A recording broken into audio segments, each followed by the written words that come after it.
I'm Michael Flores from GRNet here in Athens, Greece, and we're broadcasting from FIA in Athens. We are organizing the event, and we are here in the Cellar booth presenting our nice technology with all our good partners here from Athena and from Flexiant, which is a major partner also. Cellar tries to take advantage of this cloud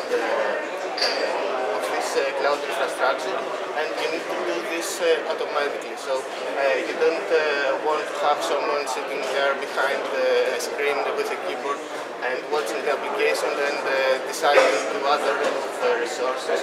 So Cellar is a complete framework that monitors your application, and according to the user load, can decide intelligently to add or remove resources to the application according to the user load. So this is very important because you optimize your cost efficiency, because you pay only what you use and you use only maximum resources when you have the user load.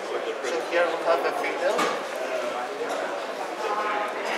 In this video we'll see that we stress the application with the sensor and load, and then the load goes up and then down, and as the load goes up we add more VMs, more resources, and then we reduce them in order to achieve the throughput, reply to all those requests, and be able to pay only the amount required. So here is also the latency, and we try to keep it stable in this line.